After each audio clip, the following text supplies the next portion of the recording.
Hi, Mr. Rainbow. This is my project on infectious diseases. Um, I decided to do pneumonia. Um, for the cause of diseases, what type of pathogen causes the disease? It's called a streptococcus pneumoniae or pneumoniacosis, and that's the common pathogen that causes the community-acquired pneumonia. Um, what strand does the virus belong to?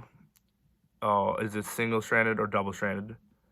The pneumonia is double-stranded, so it is called a diplococci, but they can also be found in singly and in short chains. The individual bacteria are between 0.5 and 1.25 micrometers in diameter. And that's it for the cause of disease. For the history, who discovered the pathogen and disease? That would be French microbiologist Louis Pasteur and American biologist George Sternberg. They each independently identified the lancet-shaped bacteria in saliva. For a brief period from the 1930s through the 1940s, public health advocates made pneumonia a leading public health concern, pre-indicated on the need for anti-macular anti-serum. Pneumonia control programs were established nationwide. Okay, that's it for history. For the epidemiology,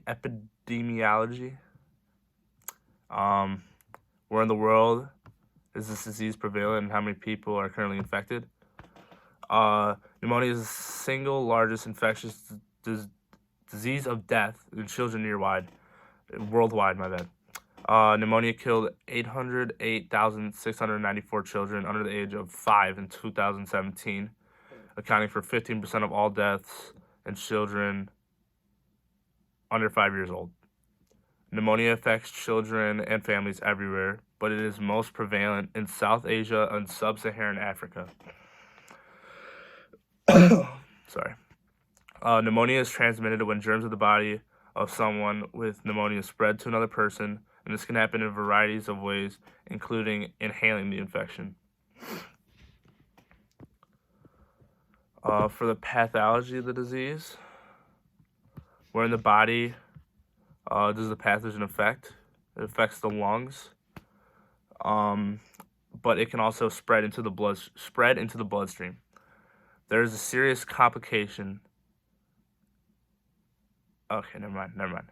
It can reach other major organs and result in organ damage or even death. The spread of the bacteria through the blood is called bacteremia.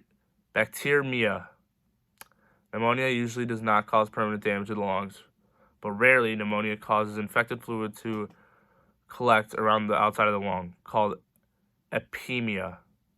The epemia may need to be drained with a special tube or surgery.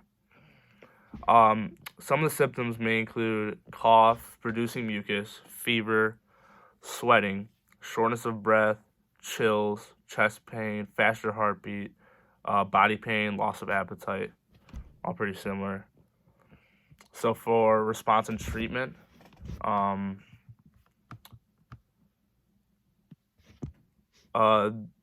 describe the activity of our immune system against the pathogen. So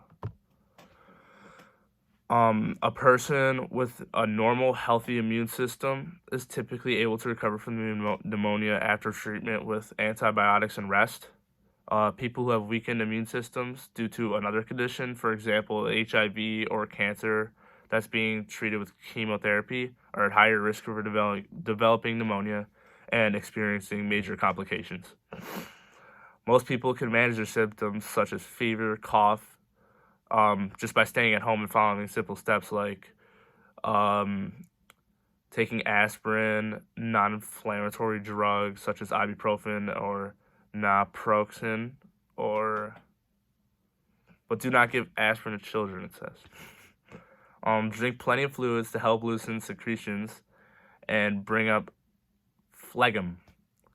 Do not take cough medicines without the first talking to your doctor. Coughing is one way your body works to get rid of an infection. If your cough is preventing you from getting the rest you need, ask your doctor for steps you can take for relief. Drink warm beverages, baths, humidifier to help open your airways and ease breathing. So yeah, treatment is all pretty similar. Kind of similar to having a cold, but this is obviously much more dangerous than a cold, but you take similar steps. So for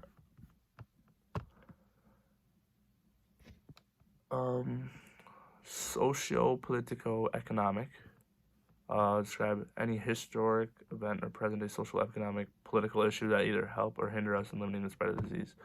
So, again, it's pretty similar to having a cold. You're gonna wash your hands, kind of like we're all doing now with the coronavirus. Get vaccinated. Stop or don't start smoking. Keep your body in good health with exercise and a healthy diet. If you have ongoing health problems, take all medications that are prescribed and try to limit contact with people who are sick when possible. So that's it for that. And then for my 2 questions on extending your thinking, my first one was, can animals get the disease? I'm sure a lot of us have dogs and cats, so I have 2 dogs, so I was curious. And yes, animals can get the disease, and it is fairly common in dogs, actually. So I'm sure a lot of our dogs have actually had it. Not too serious for them. And my other question was, what is the mortality rate of those who get it? There are 120 million episodes of pneumonia per year in children under 5 years old. Over 10% of which progress to severe episodes, which is about 14 million, which is the 10%. There was an estimated 880,000 deaths from pneumonia in children under the age of 5 in 2016, and most were less than 2 years of age. So this disease can be very fatal in children under the age of 5, very young children with still developing lungs. But other than that, it's kind of like the coronavirus. If you don't have underlying health issues, you should be able to recover from it fine. So yeah, that's about it. That's my infectious disease project, and make sure there's nothing left. Yep. All right, that's it.